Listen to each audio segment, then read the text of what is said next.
கர்த்தர் வருகைக்கு கரை திரை நீங்கினவர்களாய் நாம் இருக்க தேவாதி தேவனும் ராஜாதி ராஜனும் கர்த்தாதி கர்த்தருமான இயேசு கிறிஸ்துவின் நாமத்தினாலே நாம் இந்த இடத்துல கூடி இருக்கிறோம். வாசிப்போமே. பிலிப்பியருக்கு எழுதின நிருபத்தில் 1வது அதிகாரம். This is the final session. எவ்வளவு சீக்கிரமா முடிச்சிடுறோமோ அவ்வளவு சீக்கிரமா முடிச்சுட்டு we can disperse with prayers. அதனால நல்ல கொஞ்சம் ஆர்வமாய் கொஞ்சம் சீட்டில் இருந்து நேராக உட்காந்துக்கங்க. It's a final time. ஆவியினுடைய அனுபவத்தை நாம் ருசித்து பார்க்கக்கூடிய நேரம் இது. வாசிப்போமே. நீங்கள் கிறிஸ்துவின் நாளுக்கென்று துப்புரவானவர்களும் இடரல் அற்றவர்களுமாய் இருக்கவும் வேண்டுதல் செய்கிறேன். பிலிப்பியருக்கு எழுதின நிருபத்திற்கு பேரே it's a book of joy. அது சந்தோஷத்தினுடைய புத்தகம். எப்போ பார்த்தாலுமே அவர் சொல்லக்கூடியது சந்தோஷமாயிருங்கள், எப்பொழுதும் சந்தோஷமாயிருங்கள், மீண்டும் நான் சொல்லுகிறேன் சந்தோஷமாயிருங்கள். இப்படி திரும்ப திரும்ப சந்தோஷத்தை பற்றி மாத்திரமே சொல்லக்கூடிய அந்த புத்தகத்துல முதலாவது அவன் முதல் அதிகாரத்துல அவன் எழுதக்கூடியது அவனுடைய சொந்த பாடுகளையும் அவனுடைய சொந்த ஜெபத்தையும் தான் எழுதுகிறவனாய் இருப்பான். முதல் 11 வருஷத்துல அது முடியும் அவனுடைய ஜெபம். அந்த முடியக்கூடிய அந்த 11வது வசனத்துல அவன் வேண்டக்கூடியது என்னவென்றால், கர்த்தருடைய நாள் ஒன்று வருகிறது. அந்த நாளுக்கு இன்றைக்கு இந்த டேனியலுடைய செஷன் முடிகிறப்போ நாம பார்த்த வசனம் என்னது? கரை திரை நீங்கினவர்களாய் இருக்க வேண்டும். அதற்கு துப்புரவாளர்களும் இடரலற்றவர்களுமாய் இருக்க வேண்டும் என்று வேண்டுகிறேன். பவுல் வேண்டான். அந்த பிலிப்பு சபையை பார்த்து அவன் வேண்டுகிறவனாய் இருக்கிறான். அவங்க எல்லாத்தையுமே பார்த்து கடைசி நாள்ல இதோ நான் கிறிஸ்து இங்கே இருக்கிறேன், சத்தியம் இங்கே இருக்கிறது, இதுதான் உண்மையான சபை, இவைகள்தான் சத்தியத்திற்கு ஏதுவான இடம் என்று சொல்லப்படக்கூடிய அநேக இடறுதற்குரிய கல்லும் நம்மை மடை மாற்றக்கூடிய காரியங்களும் இந்த உலகத்தில் அநேகம் உண்டு என்று 2000 ஆண்டுகளுக்கு முன்பே இந்த நிருபத்தை எழுதக்கூடிய அப்போஸ்தலருக்கு தெளிவாய் சொல்லி வைத்திருக்கிறார் தேவன். அதனால இறுதி நாளில் நீங்கள் துப்புரவாளர்களாகவும், இட்ஸ் துப்புரவாளர் அப்படின்னா என்ன மீனிங்ல நம்ம இதை பார்ப்போம். எல்லாவற்றையுமே சுத்தமா வச்சிருக்கணும். இதுல நான் ஒரு 50% நான் கரெக்டா இருக்கிறேங்க. கிறிஸ்துவங்கிறதுல நான் 50% கரெக்டா இருக்கிறேன். 50% இந்த உலகத்தோடு கூட நான் அட்டாச் ஆகியிருக்கிறேன். வேற வழி இல்லை பிரதர் அப்படிங்கிற மாதிரி நம்மளுடைய லைஃப் ஓட்டுறோம்னா, மத்தேயு எழுதின சுவிசேஷத்துல நமக்கு கொடுக்கப்பட்டிருக்கக்கூடிய அந்த உவமை, விதைப்பவனுடைய உவமை அழகாக ஒவ்வொரு இடத்திலுமே வழியோரம் விழுந்தது, முள்களின் நடுவே விழுந்தது, பாறையின் நிலத்திலே விழுந்தது, அடுத்தது நல்ல நிலத்திலே விழுந்தது அப்படின்னு சொல்லி பல உவமைகள் சொல்லப்பட்டதா இருக்கும். அதுல ஒன்று வாசிப்போமே. 21வது வசனம் 13வது அதிகாரத்துல, ஆகிலும் தனக்குள்ளே வேறு இல்லாதவனாய் கொஞ்ச காலம் மாத்திரம் நிலைத்திருப்பான். வசனத்தின் நிமித்தம் உபத்திரவமும் துன்பமும் உண்டான உடனே இடரல் அடைவான். அந்த விசுவாசத்துல ஸ்ட்ராங்கான ரூட். ஏன்னா வேறு இல்லாத விசுவாசம், செய்கை இல்லாத விசுவாசம், வெளிச்சம் இல்லாத விசுவாசம், உறுதி இல்லாத விசுவாசம், இது எல்லாம் இருக்கும் பட்சத்துல வசனத்தின் நிமித்தம் உபத்திரவமும் துன்பமும் உண்டாகின உடனே, சாதாரணமா துன்பமெல்லாம் வரப்ப நான் யோபு மாதிரி காத்துக்கிட்டேன் பிரதர், நான் ஓட்ட வச்சு சுரண்டிக்கிட்டாச்சு நான் பரலோகம் போயிடுறேன் பிரதர். நம்ம சொல்லுவாங்க, உபத்திரம் எனக்கு கொடுத்துருக்கிறார் கர்த்தர், நான் நல்லதை நான் பெற்றுக்கொண்டேன், என்னது இப்பொழுது தீமையும் அவரிடமிருந்து நான் பெற்றுக்கொள்கிறேன். இதெல்லாம் சொல்லுவதற்கு சரியாகவும் இருக்குது. ஆனா வசனத்தின் நிமித்தம் இன்னைக்கு அநேகருடைய இருதயத்துல அப்படி இந்த நடுவுல இடரல் இருக்கு. ஏன்னா வசனத்து நிமித்தத்தினாலதான் உங்களுக்கு உண்டாயிருக்கக்கூடிய, இதுவரைக்கும் நான் பார்த்த சபைகள் வேற, இதுவரைக்கும் நான் பார்த்திருக்கக்கூடிய விசுவாசம் வேற, இதுவரைக்கும் நான் கொடுத்திருக்கக்கூடிய காணிக்கைகள் வேற. ஆனால் இன்று நீங்கள் சொல்லுவது வேற. வசனத்து நிமித்தத்தினால உங்களுக்கு ஏண்டா வந்தோன்னு தோணுனா கூட சந்தோஷம். ஆமென். அதனால நீங்கள் உண்டான உடனே இடறல் அடைவான். இது தேவன் அறிந்த ஒன்றுதான். ஏன்னா இந்த வசனத்துல நாம கேட்கிறப்ப இவைகளெல்லாம் சரியில்லை திருத்திக்க அப்படின்னா, பெரிய ஆஸ்தி உள்ளவன், நான் என்னது பரதேசிக்கு போகிறதுக்கு நான் என்ன செய்யணும்னு சொல்லி கேட்டப்ப, போய் கட்டளை எல்லாம் கடைபிடிச்சுக்கப்பா அப்படின்னு சொல்றப்ப ஈஸியா இருந்துச்சு. ஆனா அந்த கட்டளை எல்லாம் கடைபிடிக்கிறேன். நான் சின்ன பிள்ளையில இருந்தே, எனக்கு விவரம் தெரிஞ்சதுல இருந்தே நான் சண்டே கிளாஸுக்கு போனாலு, நான் விவரம் தெரிஞ்ச நாளையில இருந்தே எங்க பாட்டி தாத்தா எல்லாருமே ஊறி வளர்த்த விசுவாசம் இது. அது மாதிரி சொல்ற மாதிரி அந்த பெரும் ஆஸ்தி உள்ளவன் சொல்லுகிறான், நான் ஏற்கனவே சின்ன பிள்ளையில இருந்து அதெல்லாம் கடைபிடிக்கிறேன் அப்படின்றப்போ அவனுக்கு இடரலாய் இருந்தது.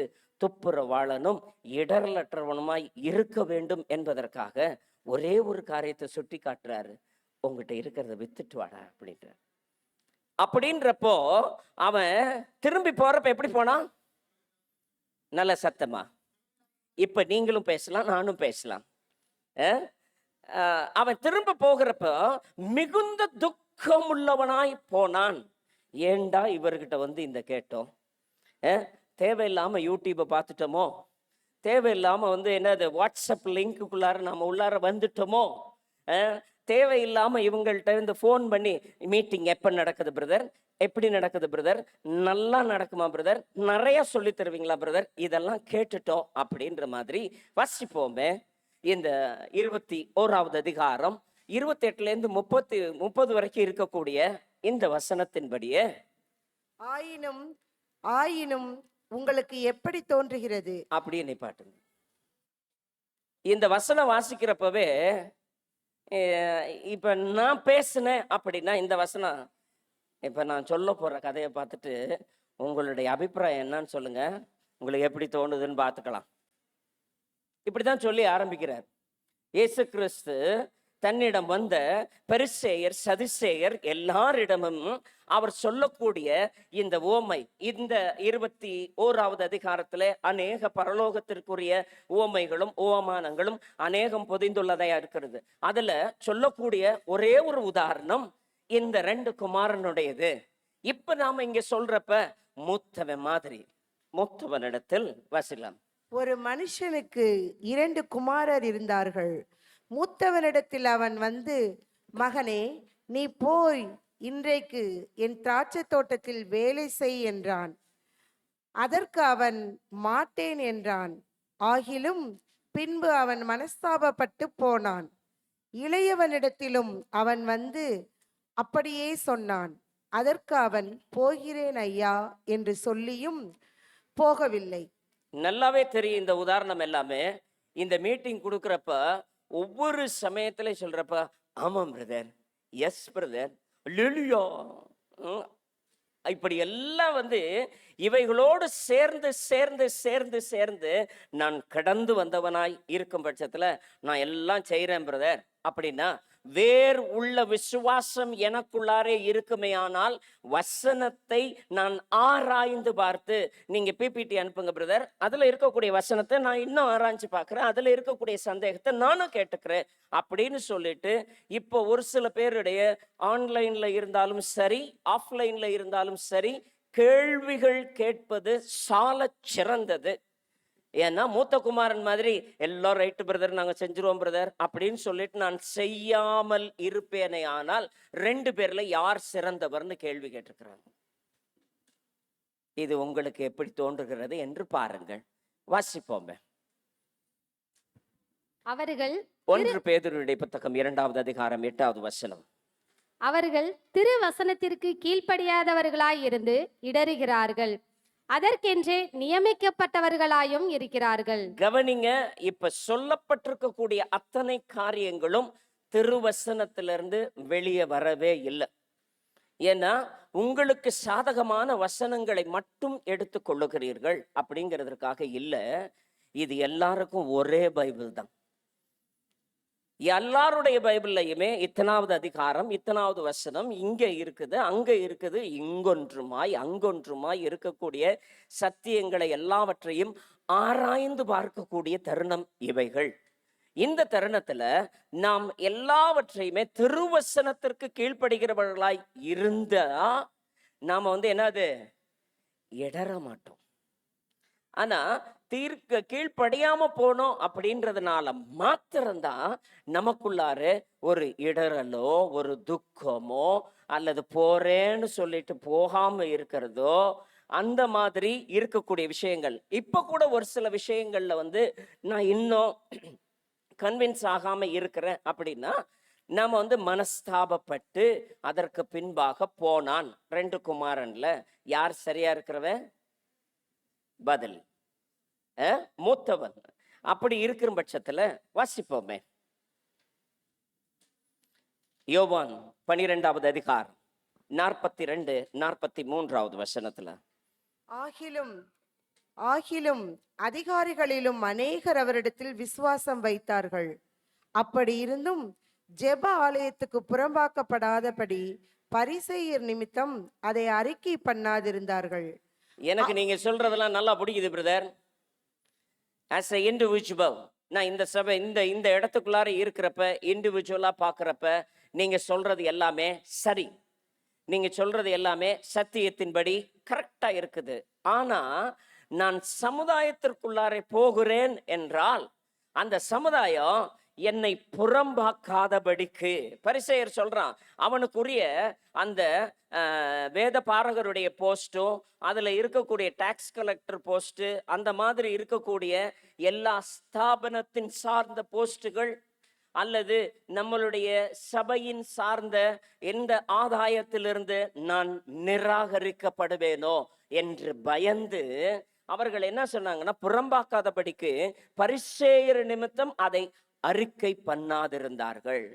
இதுவும் ரகசிய கிறிஸ்தவனாய் அரிமத்தியா சூசை போல அவர்கள் ஏதோ ஒரு நாளையில மரணத்திற்கு மாத்திரம் அடக்கம் செய்யறதுக்கு மாத்திரம் வர வேண்டியவர்களாய் இருக்க வேண்டிய கட்டாயம் உங்களுக்கும் எனக்கும் இல்லை. வாசிப்போமே தொடர்ந்து யோவானுக்கு எழுதின சுவிசேஷத்துல 12வது அதிகாரம் 42, 43வது வசனத்துல. அவர்கள் தேவனால் வருகிற மகிமையிலும் மனுஷரால் வருகிற மகிமையை அதிகமாக அவர்கள் அறிக்கை செய்யாமல் இருந்தார்கள் என்றால் அவர்கள் சமூகத்திலிருந்து என்னை தள்ளிவிடுவாங்களோ அப்படின்னு ஒரு பயத்துல இருந்து அவர்கள் மனுஷரால் வரக்கூடிய மகிமையை அதிகமாய். இதுதான் ஏன்னா இன்னைக்கு பண்டிகை இல்லைங்கிறீங்க, காணிக்கை இல்லைங்கிறீங்க, சபையினுடைய கட்டடம் இல்லைங்கிறீங்க, பாரம்பரியம் இல்லைங்கிறீங்க, எல்லாமே இல்லைன்னா நான் எங்க போவேன்? என் பக்கத்து வீட்டுக்காரன் தீபாவளிக்கு பலகாரம் கொடுத்தா நான் கிறிஸ்துமஸுக்கு கொடுக்குறதா என்னது? ஹலோ, ஏன்னா இவர்கள் மனுஷரால் வரக்கூடிய மகிமையை அதிகமாய் விரும்புகிறவர்கள் இடரல் அடைவதற்கு அதிகம் வாய்ப்பு உண்டு. ஏன்னா வசனத்துல நாம் வேரூன்றினவர்களாய், விசுவாசத்துல வேரூன்றினவர்களாய், என்னுடைய விசுவாசத்துல ஒரு வெளிச்சம் இருக்கும் பட்சத்துல, என்னுடைய விசுவாசத்துல ஒரு உறுதி இருக்கும் பட்சத்துல, வசனத்து நிமித்தம் இன்றைய நாள் என்னுடைய விசுவாசம் ஆழமாய் மாறும். ஆமென். சத்தமா இதுல இல்ல அப்படின்றப்போ நான் கல்லறைக்கு எங்க போவேன், கல்யாணத்துக்கு எங்க போவேன், பெரிய சபையில இருக்கிற அப்படின்னு சொல்லிட்டு என் பிள்ளைக்கு கல்யாணம் பண்ணணும்னா பெரிய லெவர் கோட்டு போட்ட பாஸ்டர் வரணும், கார்ல வரக்கூடிய பாஸ்டர் வரணும், அவர் பேர் அடிச்சேன்னா அவர் பப்ளிக்கா இருக்கக்கூடிய ஒரு அங்கீகாரம் இருக்க வேண்டும்.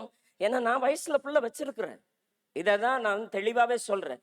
நான் ஏன்னா இந்த பெரிய சபைக்குரிய அங்கீகாரம் அல்லது நான் இந்த ஸ்தாபனத்துல இருக்கிறேன், அந்த ஸ்தாபனத்துல இருக்கிறேன், அதனால என்னுடைய ஸ்தாபனத்தின் சார்பாய் இருக்கக்கூடிய வேலை வாய்ப்புகள் எனக்கு பறிபோகி விடுமே. நீங்க சொல்லலாம் பிரதர், இன்னைக்கு சொல்லிட்டு போயிடலாம் பிரதர், காலையில இருந்து சாயந்தரம் வரைக்கும் உட்கார வச்சுட்டு, ஆனால் வசனம் உங்களுக்கு வேரூன்றினதாய் இருக்கும் பொழுது, இந்த ஜனங்களுக்கு பயந்தவர்களாய் நான் அறிக்கை செய்யாதவனாய் இராதபடிக்கு, வசனத்தின் நிமித்தத்தினாலே இடரல் அடையாதவனாய் இருக்கும்படிக்கு உறுதி செய்ய வேண்டிய நாள் இந்த நாள். ஆமென். ஏன்னா விழாக்களும் பண்டிகைகளும் என்னது எப்படிதான் இருந்தாலும் என்ன, எந்த பண்டிகையும் கொண்டாடக்கூடாதுன்றீங்க. கிறிஸ்மஸ் இல்லைங்கிறீங்க, நியூ இயர் இல்லைங்கிறீங்க, ஈஸ்டர் இல்லைங்கிறீங்க, அடுத்தது என்னது குட் ஃப்ரைடே இல்லைன்றீங்க. இப்படி வரிசையா சொல்லிக்கிட்டே போகிற சமயத்துல விழாக்களும் பண்டிகைகளும் என்னுடைய சமூக அங்கீகாரத்திற்கு அடிப்படையானது அல்லவா? அவைகளிலிருந்து நான் எப்படி வருவது? ஒரு சில பேருக்கு இந்த சபைக்குள்ளார வந்துட்டாலே என்னது, கணவனுக்கு மனைவி அடங்கி இருக்க வேண்டும், கணவன் என்னது கர்த்தருக்கு சபைக்கு கர்த்தர் தலைவராய் இருக்கிறது போல உன் புருஷனும் உன் வீட்டிற்கு தலைவனாய் இருக்கிறான், பெண்கள் சபையிலே போதிப்பது அயோக்கியத்தனமா இருக்கு, இப்படியெல்லாம் வசனத்தை ஏத்திட்டு பெண்களுடைய தலைமையும் போட்டு குழப்புறீங்களே. ஹலோ, இவைகள் மாத்திரம் அல்ல, இது எல்லாம் நாம பயன்படுத்தக்கூடிய நொண்டி சாக்கு, சாக்கு போக்குக்குள்ளார இவைகளை எல்லாவற்றையுமே பயன்படுத்தினோம் என்றால், நீதிமொழிகளுடைய புத்தகம் 22வது அதிகாரம் 13வது வசனம் சொல்லுகிறதன்படியே, வெளியிலே வாசிங்க, சிங்கம், வெளியிலே சிங்கம், வீதியிலே கொலையுண்பேன் என்று சோம்பேறி சொல்லுவான். யார் சொல்லுவா? நான் சோம்பேறி கிடையாதுங்க. ஏன்னா ஆதாமு கிட்ட கேட்கிறப்போ, நான் சாப்பிடலாண்டவர யார் கொடுத்தா? நீர் கொடுத்த பெண் கொடுத்தது. சொன்ன பதில், நீர் கொடுத்த பெண் எனக்கு ஏற்ற துணையா கொடுத்தீங்கல்ல, அந்த பெண் கொடுத்ததுனால நான் சாப்பிட்டேன். ஏவாள்கிட்ட போய் கேட்டா, ஏமா நீ சாப்பிட்ட அப்படின்னா, நானா போய் எடுத்துக்கலாண்டவர. யார் முடிஞ்சிச்சா? பிசாசு வந்திச்சது. இப்படியே நொண்டி சாக்கு சொல்லிட்டு போலாம்.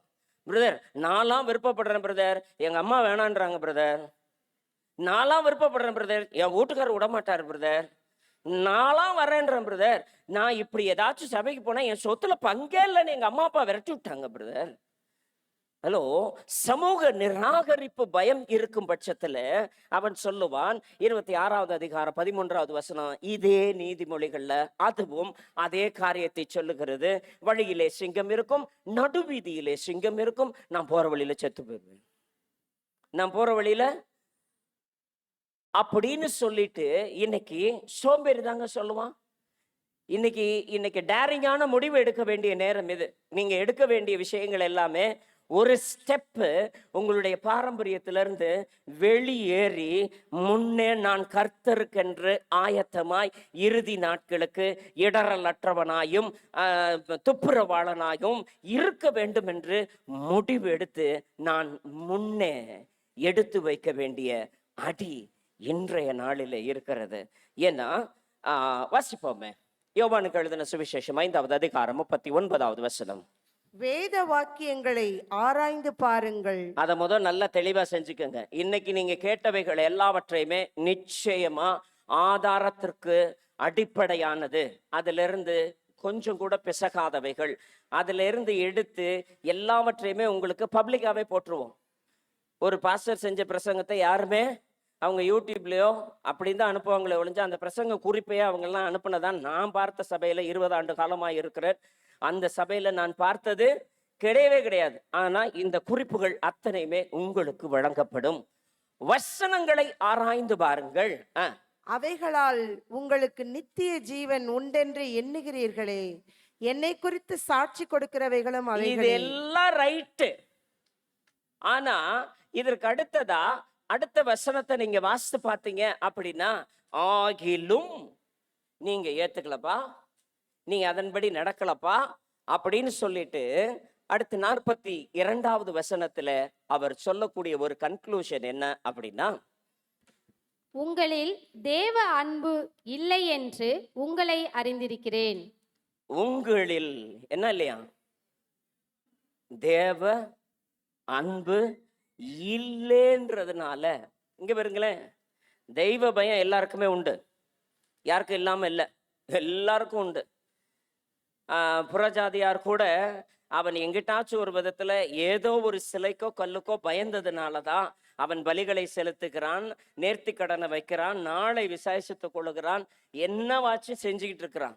அதே போல தெய்வ பயம் அப்படிங்கிறது எல்லாருக்குள்ளாரையுமே இருக்கு. ஆனா நான் தேவனை நேசிக்கிறவனாய் ஒரு படி நீங்க மேல அவர்களிடம் தேவ அன்பு இருக்கும் பட்சத்துல, ஏன்னா இயேசு கிறிஸ்து சொன்ன வார்த்தைகள் இவைகள். அவர்கள்ட்ட எல்லாத்தையுமே அறிக்கை செய்றீங்க, வசனத்தை ஆராய்ஞ்சு பார்த்துட்டு, ஏன்னா எல்லாருக்குமே பைபிள் தெரியும். இங்க இருக்கிறவங்களுக்கு யாருக்கெல்லாமே பைபிள் இல்லாதவங்க எல்லாம் யாருமே இல்ல. இதை ஆன்லைன்ல பாக்குறவங்களுக்கும் ஏதாகிலும் ஒரு வகையில வசனம் ஆதாரமாய் தெரிந்தவர்களாய் இருக்கிறோம்.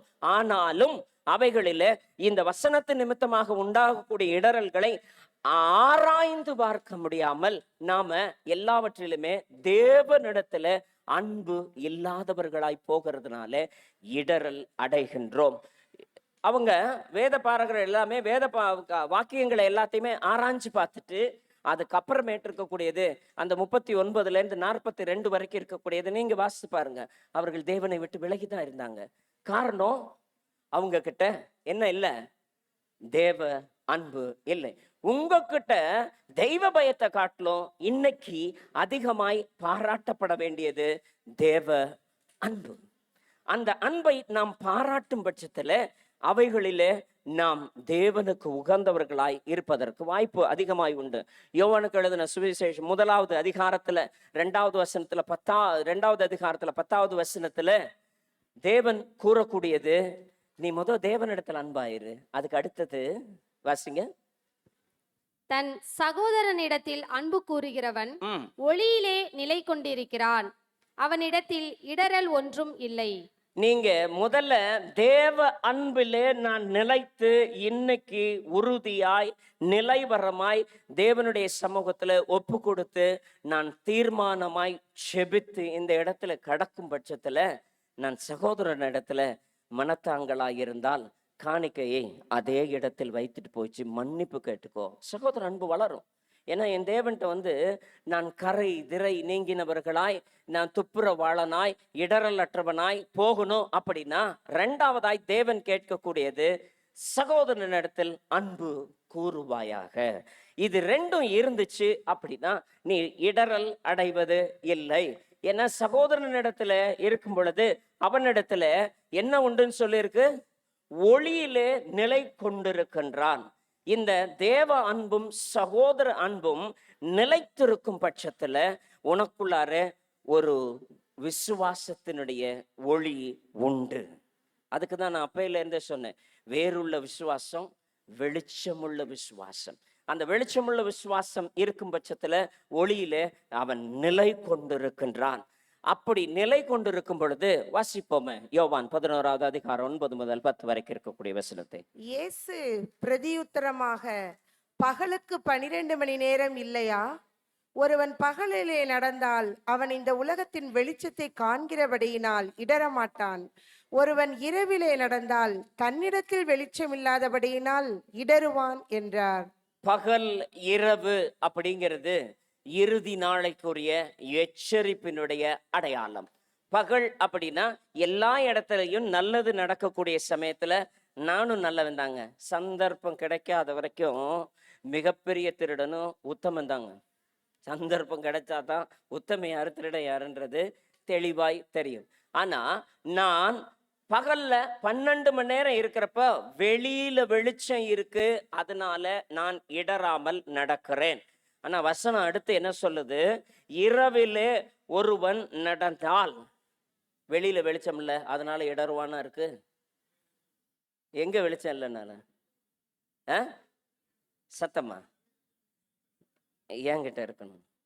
ஒருவன் தன் சகோதரன் இடத்துல அன்பு கூர்ந்தான் என்றால் என்ன இருக்குமா? ஒளி அவனுக்குள் நிலைத்திருக்கும். ஒளி உன்கிட்ட இருந்துச்சு அப்படின்னா இந்த காத்சாவோ இஸ்ரேலோ உலகத்திற்கு பூச்சக்கரம் எங்கும் வரக்கூடிய ஆபத்தோ எல்லா வகைகள் வந்தாலும் உன்னை நான் தப்புவிப்பேன் என்ற வாக்கு தத்தத்திற்குள்ளார நான் கடந்து போக வேண்டும் என்றால் எனக்குள்ளார அந்த தேவ வெளிச்சம் இருக்கணும்ன்ற ஒரு முடிவை இன்னைக்கு நான் எடுக்கணும்.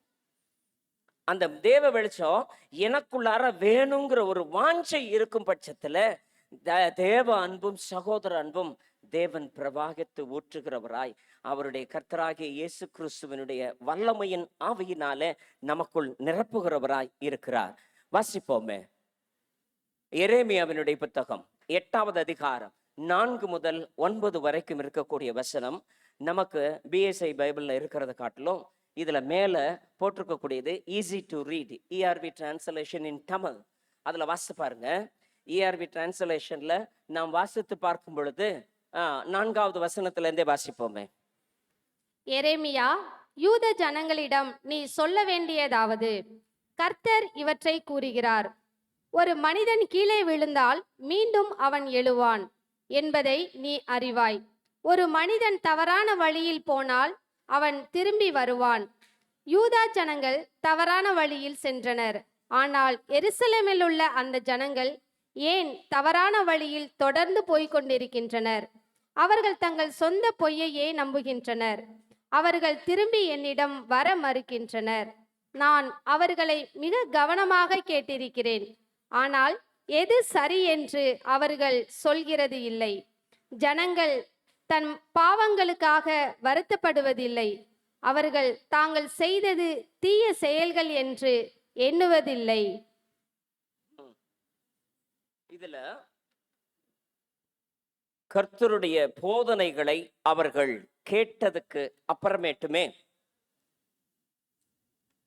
எரேமியாவை தேவன் இந்த யூதா ஜனங்களுக்கு போய் சொல்லுங்க, இந்த விஷயத்தை கொஞ்சம் தெளிவா கவனிங்க, என்னை மட்டும் பாருங்க, பைபிள் வாசிக்கிறவங்க மட்டும் வாசித்தா போதும்.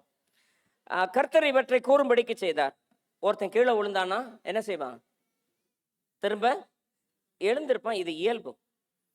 என்ன யூத ஜனங்க மட்டும் அவன் பிடிச்சிக்கிட்டு இருந்தது, எனக்கு தோரா தெரியும், நாங்க கர்த்தருடைய ஜனம் இல்ல, நாங்க தெரிந்தெடுக்கப்பட்ட ஜனம், ஆசாரிய குலம், குருத்துவ கூட்டம், இதெல்லாம் தெரிஞ்சிருந்தோம். அவன் இயேசு கிறிஸ்துவை மாத்திரம் அவன் ஏற்றுக்கொள்ளவே இல்லை. இன்னைக்கு வரைக்குமே ஏற்றுக்கொள்ளாதபடிக்கு அவர்களுடைய இருதயம் அதற்கென்று நியமிக்கப்பட்டவர்களாய் இருக்கும்படிக்காய் விடப்பட்டதாய் இருக்கிறது. இந்த ஜனங்களுக்கு ஒருவன் கீழே விழுந்தால் மீண்டும் அவன் எழுவான் என்பதை நீ அறிவாய். தவறான வழியில போனா வாசிப்போமே, அவர்கள் தவறான வழியில் சென்றனர்ன்றதுக்கு விதின் பிராக்கெட்ல போட்டிருக்கக்கூடிய வார்த்தை சென்றனர்ன்றதை காட்டிலும் வாழ்ந்தனர். வாழ்ந்து இருந்தாலும் அவர்கள் திரும்ப திரும்ப நம்பினது எதை? அவர்கள் தாங்கள் சொன்ன பொய்யவே நம்பிக்கொண்டிருந்தார்கள். பொய்ன்னு சொன்னதுக்கு அப்புறமேட்டுமே அவர்கள் சரி என்று, ஆனால் சரி என்று அவர்கள் சொல்லுகிறது இல்லை.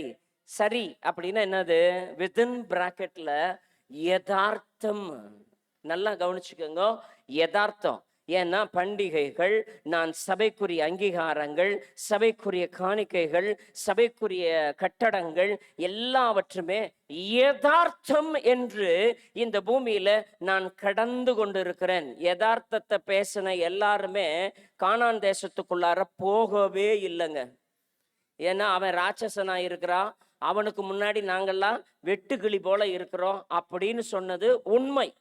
அவன் கொண்டு வந்த திராட்சை செடியை 2 பேர் தூக்கிட்டு வரக்கூடிய திராட்சை குலையா இருந்துச்சு. அவள் எல்லாத்தையுமே சொல்லியிருந்தான். ஆனாலும் யோசுவாவும் காலேப்பு மட்டும் சொன்ன விஷயம், கர்த்தர் நம்ம கூட இருக்கிறதெல்லாம் அவனை முறியடிக்கலாம்னு சொல்லிட்டு அவன் பேசினது யதார்த்தத்தை இல்லை, அவன் பேசினது விசுவாசத்தை பேசினவனாய் இருந்தான்.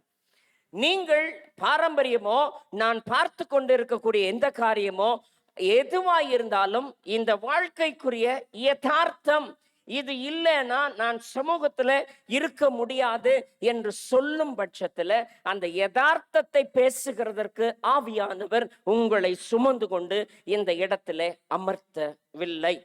சத்தியத்தை பேசவும், சத்தியத்தினாலே விடுதலை அடையவும், அவைகளினாலே நம்மளுடைய வாழ்க்கை முறைகளை நாம் மாற்றிக்கொள்ள வேண்டும் என்பதற்காக மட்டுமே அவர் இந்த இடத்துல அமர்த்தினவராய் இருக்கிறார். வாசிப்போமே, இதே எரேமியா 8வது அதிகாரத்துல நாம் 8வது வசனத்துல இருந்து வாசிப்போமே. எங்களிடம் கர்த்தருடைய போதனைகள் இருக்கிறது, எனவே நாங்கள் ஞானிகள் என்று சொல்லிக் கொண்டிருக்கிறீர்கள், ஆனால் அது உண்மையன்று. ஏனென்றால் வேதபாரகர்கள் தம் எழுத்தாணிகளால் பொய் உரைத்தனர். வேத பாரகர்கள் அப்படிங்கிறது இன்னைக்கு இருக்கக்கூடிய எத்தனையோ விதமான கள்ள போதனைகளும் கள்ள சபைகளும் கள்ள காரியங்கள் எல்லாமே இன்னைக்கு அவங்க சொல்லிட்டாங்களே, இவங்க சொல்லிட்டாங்களே, இவ்வளோ பெரிய ஆளு, இவ்வளவு பேர் யூடியூப்ல எல்லாம் வந்துகிட்டு இருக்கிறாங்க, அவங்க சொல்றதை காட்டலாம் நீங்க இப்படி சொன்னா சரி என்று அது உண்மை அன்று. ஏனென்றால் நான் சின்ன பிள்ளையில இருந்தே பைபிள் படிச்சிருக்கிறேன். சின்ன பிள்ளையில இருந்தே சின்ன குறிப்பிடம் தெரியும். சின்ன பிள்ளையில இருந்தே எனக்கு என்னது, எங்க தாத்தா பாட்டி வளர்த்ததுல இருந்தே எனக்கு விசுவாசம் ரொம்ப ஆழம் அதிகமா இருக்கிறது அப்படின்னு சொல்லக்கூடியவர்களுக்கு அது உண்மை அன்று. ஏன்னா வேதபாரகர்களுடைய எழுத்தாணியுமே தேவன் மாற்றி போட்டவராய் இருந்தார்கள். வாசிப்போம் 9வது வசனம். கர்த்தருடைய போதனைகளை அந்த ஞானமுள்ள ஜனங்கள் கவனிக்க மறுத்துவிட்டனர். எதை இடையில இருக்கக்கூடிய வேத பாரகர்கள் சொன்னதை விசுவசித்த அளவுக்கு எதை பார்க்கல? கர்த்தருடைய போதனைகளை பார்க்கவில்லை. இப்போ இன்னைக்கு சொல்லப்பட்டது எல்லாமே இந்த பாரம்பரியத்துல இருக்கக்கூடிய இந்த வேத பாரகருடைய எழுத்தாணியிலிருந்து இருக்கக்கூடிய காரியங்கள்ல இருந்து உங்களை நோக்க அழைத்திருப்பது கர்த்தருடைய போதனைகளை மாத்திரமே. அந்த ஞானமுள்ள ஜனங்கள், ஏன்னா நாங்க தான் இருக்கிறதுல ஹை கிளாஸ் கிறிஸ்தவர்கள். எங்க கிட்ட நிறைய நம்பிக்கை இருக்குது, நிறைய சர்ச்சஸ் இருக்குது, எங்களுடைய சபையில பாப்புலேஷன் ஜாஸ்தியா இருக்குது, எங்களுடைய கட்டடம் உலகளாவியாய் இருக்கிறது, எங்களுடைய ஸ்தாபனத்துல நிறைய நிறுவனங்கள் இருக்கிறது, அதுல இருக்கக்கூடிய மிஷனரிமார்கள் நிறைய பேர் இருக்கிறாங்க, அவங்க இருக்கிறாங்க, இவங்க இருக்கிறாங்க, எல்லாமே ஞானமுள்ள ஜனங்கள். இந்த ஞானமுள்ள ஜனங்கள் கவனிக்க என்னவா வாசிங்க மைக்கில் மறுத்து விட்டனர். வேணான்னு சொல்லலைங்க, சொன்னாலும் இதெல்லாம் எங்களுக்கு தெரியும் போயிட்டு வந்துட்டாங்க, இதெல்லாம் எங்களுக்கு தெரியும் போயிட்டு வந்துட்டாங்க. ஏன்னா மறுத்து விட்டார்கள். தொடர்ச்சியா வாசிங்க. எனவே உண்மையில் அவர்கள் ஞானமுடையவர்கள் அல்ல. This is the fact of the real contemporary church. இதுதான் fact. அவர்கள் ஞானமுடையவர்கள் அல்ல. அந்த ஞானமுள்ள ஜனங்கள் பிடிபட்டுள்ளனர். அவர்கள் அதிர்ச்சியும் அவமானமும் இன்னைக்கு காலையில செஷன்ல சொல்லப்பட்டிருக்கக்கூடிய அதிர்ச்சிகளும் பயங்கரங்களும் கொள்ளை நோய்களும் எல்லா காரியங்களுமே வரலாற்று பூர்வமானது, ஆதாரபூர்வமானது, இதற்கென்று வேத வசனத்தின் அடிப்படையானது. எல்லாத்தையுமே சொன்னதுக்கு அப்புறமேட்டுமே இந்த ஞானமுள்ள ஜனங்கள் நான் சொல்றதுதான் சரின்னு சொல்லிட்டு பிடித்து கொண்டு இருப்போமே ஆனால் அவர்களுக்கு, ஏன்னா உன் வீட்டுல திகிலும் பகையும் உண்டாவாகாது அப்படின்னு சொல்லிட்டு நம்ம வசனத்தை மாட்டி வச்சிருக்கிறதுனால இல்ல, தேவனுடைய போதனைகளை நாம் கவனிக்க மறுக்காதபடிக்கு இன்னைக்கு சொல்லப்பட்டதை நான் சொன்னதுனால ஏத்துக்கங்கன்றதுக்காக சொல்லவே கிடையாது. இவைகளை ஆராய்ந்து பார்த்து அதில் இருக்கக்கூடிய அடிப்படை சத்தியங்களை வலுவாய் நான் ஏற்றுக்கொள்ளும் பட்சத்துல அதிர்ச்சியும் அவமானமும் நான் அடைவதில்லை. வாசிப்போமே.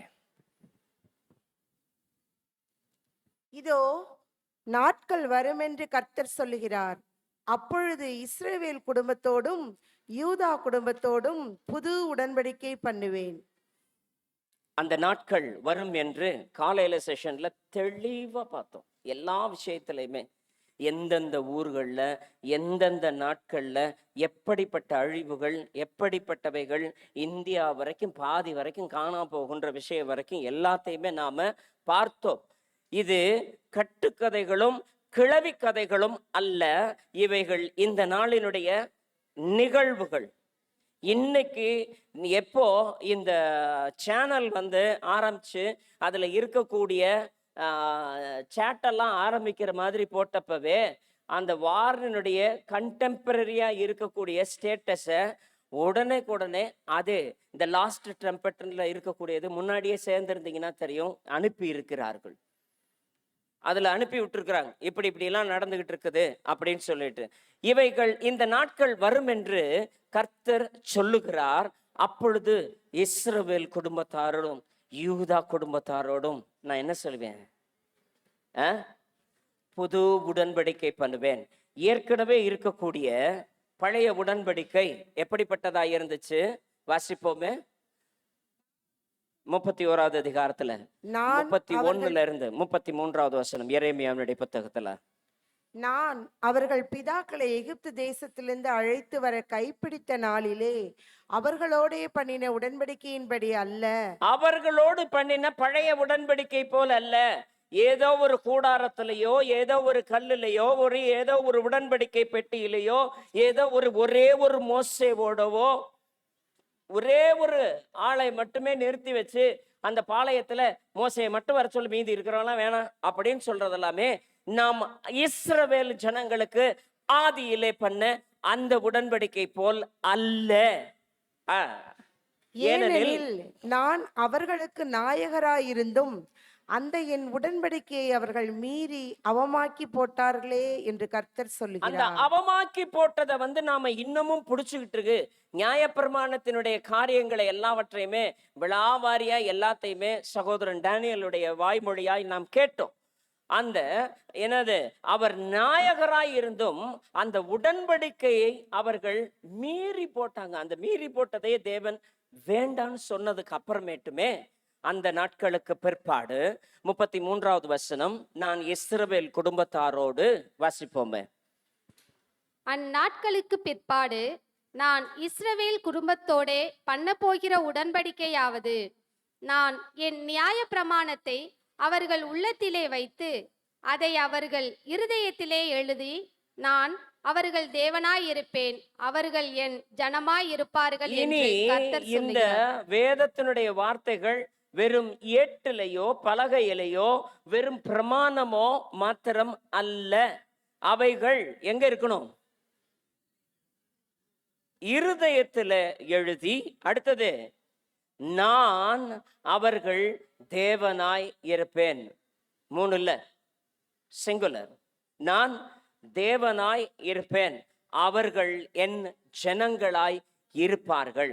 ஏன்னா தேவன் நம்மோடு கூட பண்ணக்கூடிய அந்த இறுதி நாளினுடைய உடன்படிக்கையினுடைய நாட்களுக்குள்ளார நாம் அழைத்து செல்ல வேண்டும் என்பது அவர் நிச்சயமாய் நம்மளுடைய எல்லா காரியத்திலையுமே நம்மை கேட்கிறவராய் இருக்கிறார். அதனால நாம நித்திய ஜீவனை அடைய செய்ய வேண்டியது, காலையிலிருந்து பார்த்த எல்லா காரியத்திலையுமே முதலாவது, நீங்க இன்னைக்கு கிளம்புறதா தினைக்கும் நாம் வேதத்தை ஆராய்ந்து பார்க்கக்கூடிய விதத்துல, ஏதோ 70 நாளுக்குள்ளார பைபிள் முடிச்சேன், 80 நாளுக்குள்ளார பைபிள் முடிச்சேன், 150 நாளுக்குள்ளார பைபிள் முடிச்சேன்னு சொல்லிட்டு டார்கெட் வச்சு படிக்கிறதற்காக தினமும் வேதம் வாசிங்கள் என்று போடவில்லை. நாம் ஆராய்ந்து பார்க்கிறவர்களாய் நாம் வேதம் வாசிப்போம். இயேசு கிறிஸ்துவினுடைய கட்டளைகளுக்கு மாத்திரம் கீழ்ப்படுகிறவர்களாய் இருப்போம். பாவங்களிலிருந்து மனம் திரும்புகிறவர்களாய், ஞானஸ்தானத்தை புதிதாய் பிறக்கக்கூடிய விதத்தில் பெற்றுக்கொள்ளுகிறவர்களாய், நம்மளுடைய எதிரிகளை எல்லாவற்றையுமே நாம் மன்னிக்கிறவர்களாய். ஏன்னா தேவ அன்பு புறப்படும் பட்சத்துல சகோதர அன்பும் எனக்குள்ளார புறப்பட்டு வரும். எனக்கு எதிரடையா இருக்கக்கூடிய கையெழுத்துக்கள் எல்லாவற்றையும் குலைத்து போடப்பட்டதா இருக்கும்னா, நீ முதல்ல எதிராளியா மன்னிக்க பழகிக்கோ. எதிரிகளை எல்லாவற்றையுமே மன்னித்து நாம் கள்ள சபைகளை விட்டு வெளியேறுவதற்கு தீர்மானம் உடையவர்களாய் இங்கிருந்து தயவு செய்து வெளியே போங்க. அது உங்களுக்கும் நல்லது, இந்த நாளுக்கும் பிரயோஜனமானது. நித்திய ஜீவனை அடைய நாம் விசுவசிக்க வேண்டியது என் தேவன் ஒருவரே. அவருடைய நாமத்தினால மாத்திரமே என்னுடைய ஞானஸ்தானம், அவருடைய ரட்சிப்பு எனக்குள்ளாரே நிறைவேறும்படிக்காய் நான் தேவனுடைய சமூகத்துல நான் நித்திய ஜீவனை அடைய, கனிகளோடு கூட வாழ என்னை நானே ஒப்பு கொடுக்கிறேன் என்ற தீர்மானத்தோடு நாம் இருக்கிற இடத்துல எழுந்து நிற்போமே.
பூமி எங்கும் உலாவுகிறதா இருக்கிறது.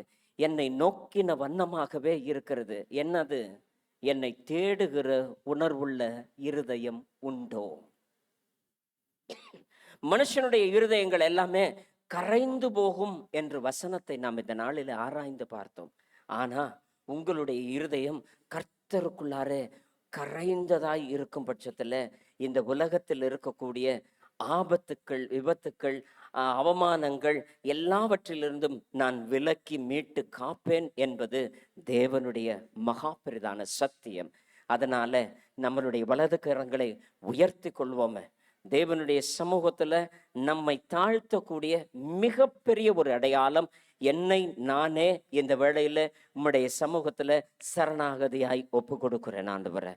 என்னுடைய காரியங்கள் எல்லாவற்றுமே என்ற நாளில வசனத்தின்படி ஆராய்ந்து பார்த்து, மனிதருக்காக அல்ல, நான் சரின்னு சொல்லிட்டு போகக்கூடிய மூத்த குமாரனை போல அல்ல, வேண்டாம் தரமாட்டேன் அப்படின்னு சொல்லிட்டு போகக்கூடிய மூத்த குமாரனை போல அல்ல, சரின்னு சொல்லிட்டு போயிட்டு போகாத இருக்கக்கூடிய இளைய குமாரனை போல் அல்ல.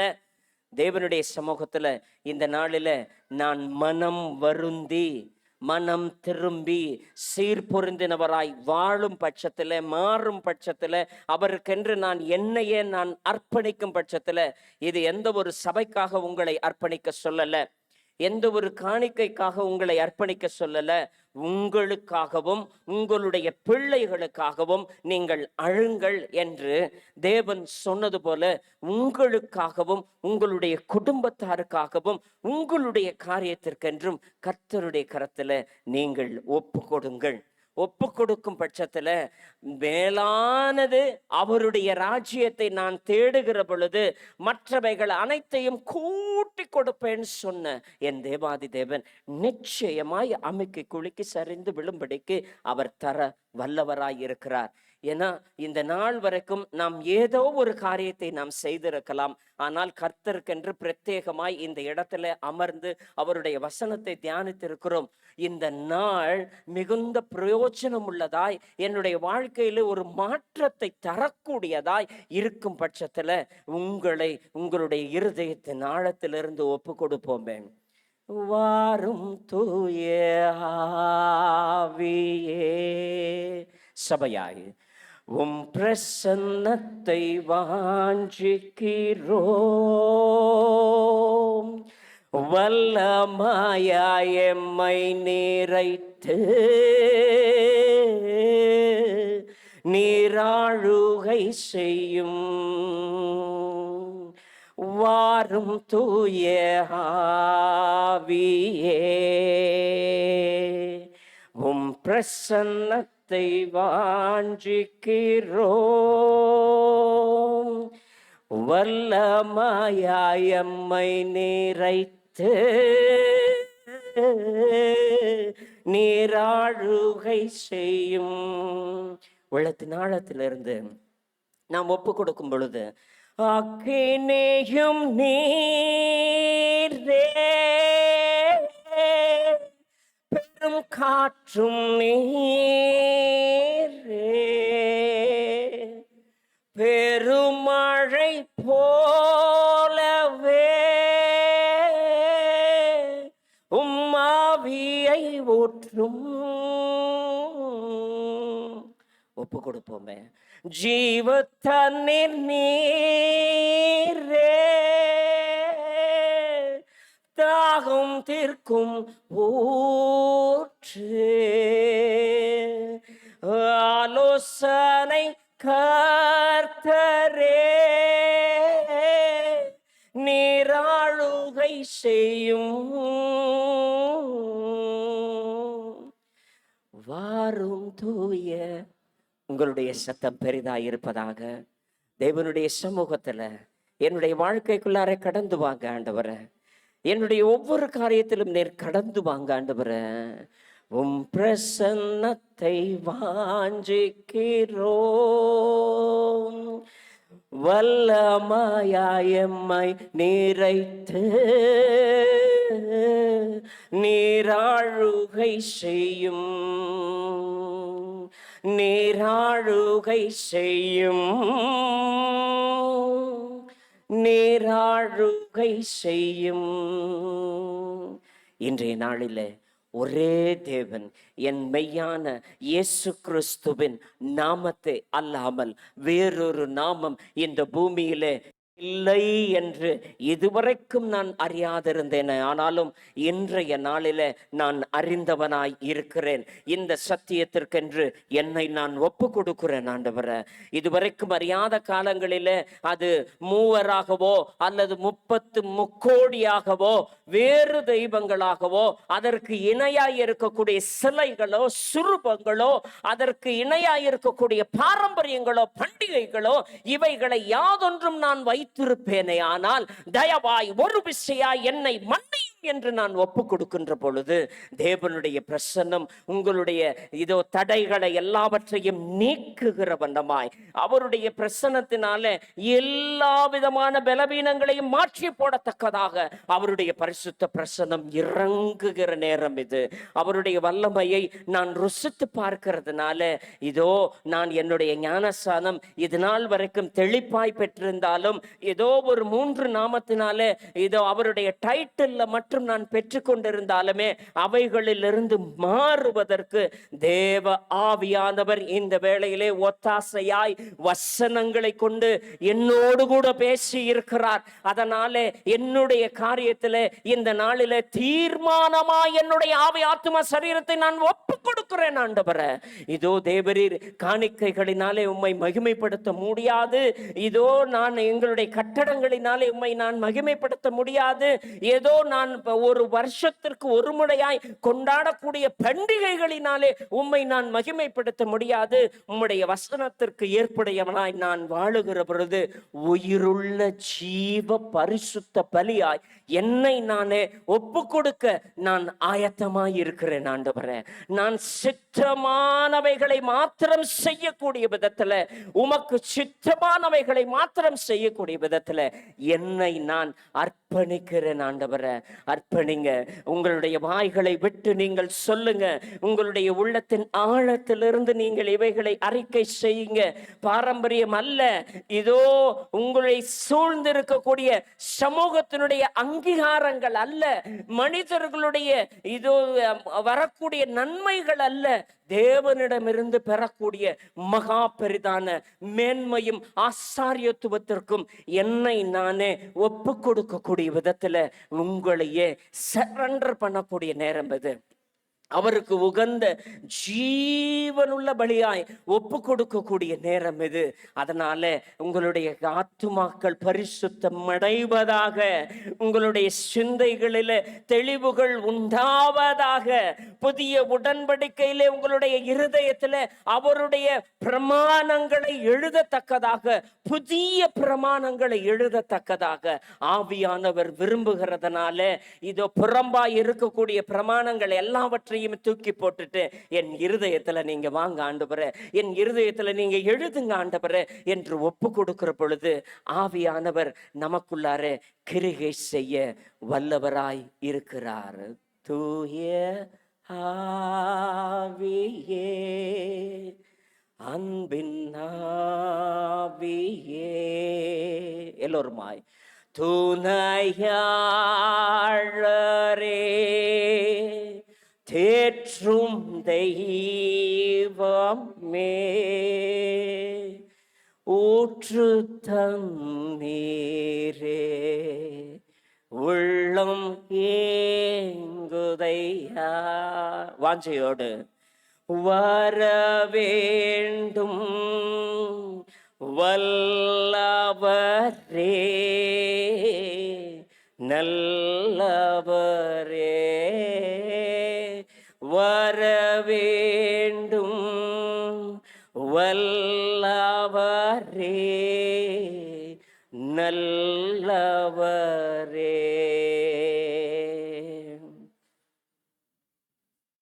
எங்கள் கர்த்தராகிய இயேசு கிறிஸ்துவே, எங்கள் அப்பா தந்தையே, உம்மை போற்றுகிறோம், உம்மை புகழுகிறோம், உம்மை வாழ்த்தி வணங்கி உம்மை ஆராதிக்கிறோம், உம்மை துதிக்கிறோம், உமக்கு நன்றி செலுத்துகிறோம் ஆண்டவரே. வந்து இவ்வளவு நேரமா ஆண்டவருடைய வசனத்தை ஆர்வத்தோடு கேட்ட ஒவ்வொரு ஆத்மாவையும் கர்த்தராகிய இயேசு கிறிஸ்துவின் மகா பரிசுத்த நாமத்தினால் நாங்கள் ஆசீர்வதிக்கிறோம். நாங்கள் திருவசனத்தை கேட்கிறவர்களாக மாத்திரமல்லாமல் அதன்படி செய்கிறவர்களாக இருப்பதற்கு நீர்தாமே ஆண்டவர் எங்களை பலப்படுத்த வேண்டுமாறு உம்மை கெஞ்சி மன்றாடுகிறோம் ஆண்டவரே. இன்னைக்கு முழுவதும் ஆண்டவரே அவ்வளவு சத்தியங்களை வெளிப்படுத்தினீங்க ஆண்டவரே. 2ஆம் வருகைக்குரிய அடையாளங்களை பத்தி எங்களுக்கு சொல்லிக் கொடுத்தீங்க. 2ஆம் வருகைக்குரிய கால வரையறை பத்தி எங்களுக்கு சொல்லிக் கொடுத்தீங்க. எந்த மாதத்தில் கர்த்தர் வருவார் என்கிற அளவுக்கு ரொம்ப துல்லியமா டீட்டெயில் நம்முடைய வருகை குறித்து சொல்லிக் கொடுத்தீங்கப்பா. நம்முடைய வருகையின் போது நாங்கள் எல்லோரும் கரை திரை முதலானவைகள் ஒன்றுமில்லாம மகிமையுள்ள ஒரு சபையா இருப்பதற்கு, வெண்வஸ்திரம் தரித்தவர்களாக நாங்கள் பரிசுத்தவான்களுக்குரிய நீதிகளோடு இருப்பதற்கு எங்களுக்கு இந்த மதியான நேரத்துல வந்துட்டு எது உண்மை எது பொய் என்பதை வந்துட்டு வேறு வெறுத்து காண்பீங்கப்பா. ஆண்டவரே, காண்பித்த கிருபைக்காக உம்மை ஸ்தோத்திரிக்கிறேன், உமக்கு நன்றி செலுத்துகிறேன் ஆண்டவரே. கட்டிடத்தில் கர்த்தர் இல்லை, என்னுடைய உடல் தான், என்னுடைய இருதயம் தான் தேவனுடைய ஆலயமாய் இருக்கிறத காமிச்சிங்கப்பா.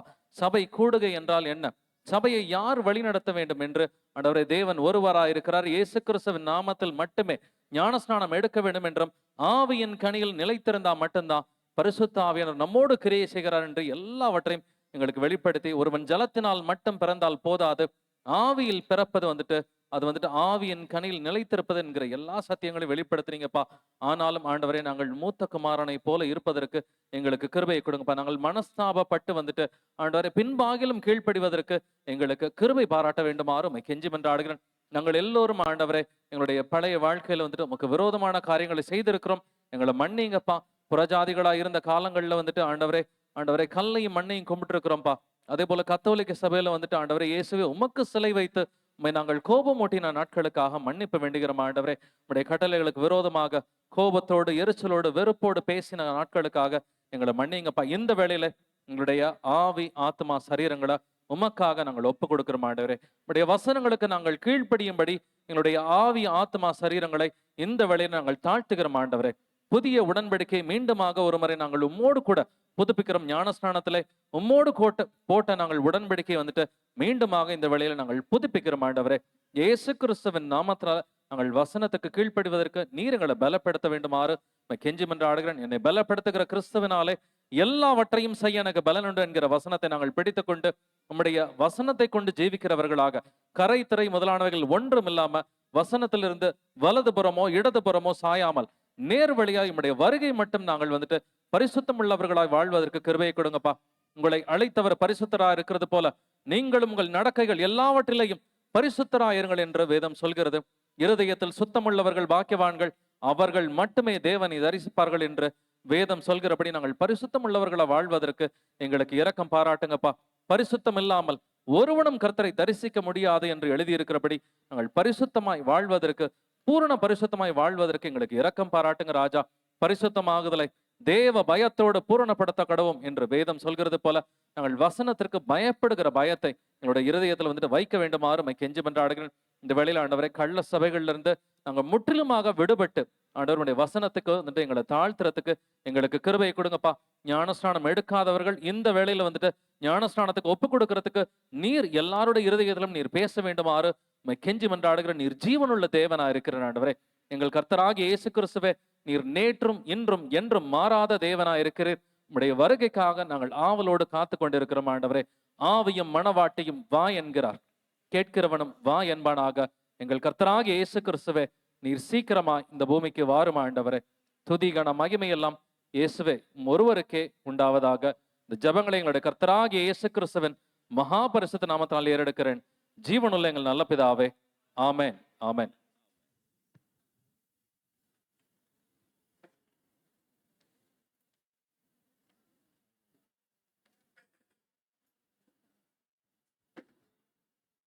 Praise the Lord, brothers and sisters. காலையிலிருந்து இந்த நேரம் வரைக்குமாய் கர்த்தர் நம்மோடு கூட இடைப்பட்டிருப்பார் என்பதற்காக நாம் ஏசப்பாவிற்கு நன்றி சொல்லுவோமே. இந்த நாளில் வருகை புரிந்த அழைப்பை ஏற்றுக்கொண்ட தொலைதூரத்திலிருந்து பக்கத்திலிருந்து எல்லா இடத்திலுமே தேவனுடைய வசனத்திற்கென்று செவி சாய்த்தவர்களுக்காக நன்றி செலுத்துகிறோம். விசேஷித்த வண்ணமாய் உங்களுக்கென்று பிரத்யேகமாய் தயாரிக்கப்பட்டிருக்கக்கூடிய புத்தகங்கள், இன்றைய நாளுடைய சத்தியத்தின் தொடர்பாக இருக்கக்கூடிய புத்தகங்கள் எல்லாவற்றையுமே வாலண்டியர்ஸ் அவங்களுக்கு எல்லாத்துக்குமே இருக்கிற இடத்துல கொடுத்துருங்க. தேவைப்படுகிறவர்கள் எல்லாருமே பெற்றுக்கொள்ளுங்கள். கூடுதலாய் உங்களுடைய செப உதவிக்காகவோ அல்லது உங்களுடைய தேவைகளுக்காகவோ நாம் சந்திக்க வேண்டும், சந்தேகங்களை எல்லாவற்றையுமே நிவர்த்தி செய்ய வேண்டும் என்று விரும்புகிறவர்கள் திரையிலே காணப்படக்கூடிய தொலைபேசி எண்களுக்கும் நாம் தொடர்பு கொள்வோம். இந்த நேரத்திலும் செபிக்க விரும்பும் என்ற கூடியவர்கள், வாலண்டியர்ஸ், பிரதர்ஸ் எல்லாருமே தயாராக இருக்கிறாருங்க. எல்லாருக்கிட்டையுமே நாம் ஜெபித்துக் கொள்வோம். எல்லாரும் எல்லாருக்காகவும் வியாதிகளை சுகப்படுத்தக்கூடிய அப்போஸ்தலர்கள் நிறைந்திருக்கக்கூடிய சபை இது. Praise the Lord. இயேசு கிறிஸ்து மகா பெரியவர். ஆமென். Lord, brothers and sisters. Praise Lord, brothers and sisters. Thank you. Praise Lord, brothers and sisters. Thank you.